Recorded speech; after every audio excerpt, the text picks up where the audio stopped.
ED. പ്രതി ചേർത്തതിൽ യാതൊരു വേവലാതിയുമില്ലെന്നും party തകർക്കുകയാണ് ലക്ഷ്യമെന്നൊക്കെയാണ് ഇപ്പോൾ കെ രാധാകൃഷ്ണൻ പറയുന്നത്. CPM-നെ തകർക്കാനുള്ള ലക്ഷ്യമാണ് ഇതിന് പിന്നിലെന്ന് കെ രാധാകൃഷ്ണൻ MP രാഷ്ട്രീയപരമായും നിയമപരമായും നേരിടുമെന്നും രാധാകൃഷ്ണൻ പറഞ്ഞു. കരുവന്നൂർ ബാങ്ക് തട്ടിപ്പ് കേസിൽ എൻഫോഴ്സ്മെന്റ് ഡയറക്ടറേറ്റ് കുറ്റപത്രം സമർപ്പിച്ചതിൽ പ്രതികരിച്ച കെ രാധാകൃഷ്ണൻ MP CPM-നെ തകർക്കാനുള്ള ലക്ഷ്യമാണുള്ളതെന്ന് രാധാകൃഷ്ണൻ പറഞ്ഞു. കൃത്യമായ വിവരങ്ങൾ ലഭിച്ചിട്ടില്ല. കഴിഞ്ഞ മാർച്ച് 13-നാണ് ആദ്യ നോട്ടീസ് കിട്ടുന്നത്. ആവശ്യപ്പെട്ട രേഖകളൊക്കെ 17-ന് തന്നെ കൈമാറിയിരുന്നു. മൊഴി കൊടുക്കുന്ന സമയത്ത് കൃത്യമായ മറുപടി നൽകി. നിങ്ങൾ ക്രമക്കേടുകൾ നടത്തിയതായി കണ്ടെത്തിയിട്ടില്ല എന്ന് പറഞ്ഞാണ് മടക്കിയത്. ഇ.ഡി. പ്രതി ചേർത്തതിൽ യാതൊരു വേവലാതിയുമില്ല. രാഷ്ട്രീയപരമായും നിയമപരമായും നേരിടും. രാഷ്ട്രീയപരമായ നിലപാടുണ്ട് ഇതിന് പിന്നിൽ. പാർട്ടിയും സർക്കാരിനെയും തകർക്കുകയാണ് ലക്ഷ്യം. സഹായവുമായി ഒരാൾ സമീപിക്കുമ്പോൾ സഹായിക്കുക എന്നുള്ളത് പൊതുപ്രവർത്തനമാണ്. സ്വന്തമായി നേട്ടമുണ്ടാക്കാനുള്ള ഒരു ഇടപെടലും നടത്തിയിട്ടില്ലെന്നും രാധാകൃഷ്ണൻ പറഞ്ഞു.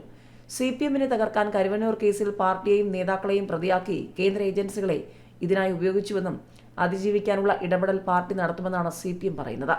വ്യക്തിപരമായ താൽപര്യത്തിനും നേട്ടത്തിനും വേണ്ടി യാതൊന്നും ഉപയോഗിച്ചിട്ടില്ലെന്നും രാധാകൃഷ്ണൻ വ്യക്തമാക്കി. കരുവന്നൂർ ബാങ്ക് തട്ടിപ്പ് കേസിൽ CPM-നെ പ്രതിപ്പട്ടികയിൽ ഉൾപ്പെടുത്തി ഇ.ഡി. കുറ്റപത്രം സമർപ്പിച്ചിരുന്നു. M.M. Varghese, A.C. Moideen, K Radhakrishnan MP തുടങ്ങിയവരെയും കേസിൽ പ്രതികളാക്കിയിരുന്നു. അന്വേഷണ ഉദ്യോഗസ്ഥനായ നിർമ്മൽ കുമാർ കലൂർ PMLA കോടതിയിലാണ് കുറ്റപത്രം സമർപ്പിച്ചത്. അന്തിമ കുറ്റപത്രത്തിൽ പുതുതായി 27 പ്രതികൾ കൂടിയുണ്ട്. ഇതോടെ കേസിൽ ആകെ പ്രതികൾ 83ആയി. തട്ടിപ്പ് നടത്തിയത് വഴി പ്രതികൾ സമ്പാദിച്ചത് 180 കോടിയാണെന്നാണ് കുറ്റപത്രത്തിൽ പറയുന്നത്.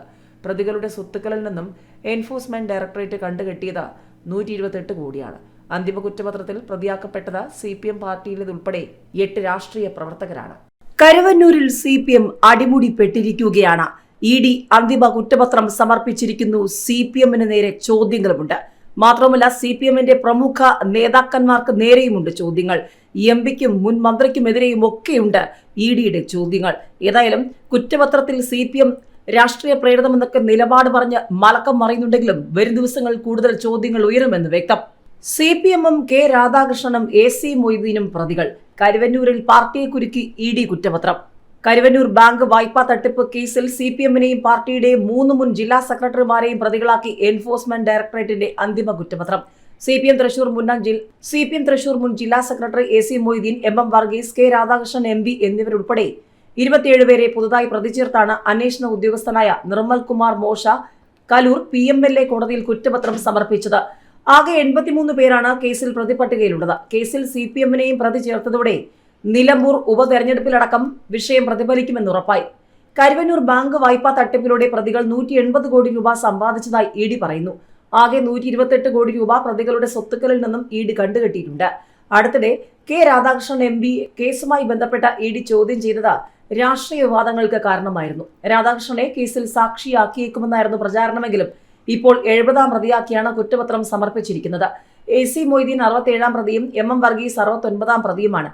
ഇ.ഡി. മുൻപ് ചോദ്യം ചെയ്ത മുൻ MP P.K. Biju, Kerala bank vice president M.K. Kannan തുടങ്ങിയവരെ പ്രതി ചേർത്തിട്ടില്ല. CPM-നെ കേസിൽ 68-ാം പ്രതിയാക്കിയാണ് ഉൾപ്പെടുത്തിയിരിക്കുന്നത്.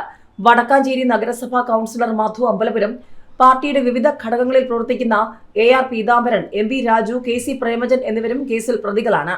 കരുവന്നൂർ കേസിനെ മുൻനിർത്തിയുള്ള രാഷ്ട്രീയ തർക്കങ്ങൾക്കൊടുവിലാണ് മുതിർന്ന നേതാക്കളെ അടക്കം പ്രതികളാക്കി ഇ.ഡി. കുറ്റപത്രം സമർപ്പിച്ചിരിക്കുന്നത്. നേരത്തെ കേസ് അന്വേഷണത്തിൽ പുരോഗതി ഉണ്ടാകാത്തതിന് ഹൈക്കോടതി പോലീസിനെ വിമർശിച്ചിരുന്നു. രാഷ്ട്രീയ നേതാക്കളടക്കം ആരോപണം നേരിടുന്ന എല്ലാവരെയും കുറിച്ച് അന്വേഷിക്കാനായിരുന്നു കോടതിയുടെ നിർദ്ദേശം. അതിനിടെയാണ് ഇ.ഡി. കേസിൽ അന്തിമ കുറ്റപത്രം സമർപ്പിച്ചിരിക്കുന്നത്. കഴിഞ്ഞ ലോക്സഭാ തെരഞ്ഞെടുപ്പിലടക്കം ഏറെ ചർച്ച ചെയ്യപ്പെട്ട വിഷയമായിരുന്നു കരുവന്നൂർ ബാങ്ക് വായ്പാ തട്ടിപ്പ് കേസ്.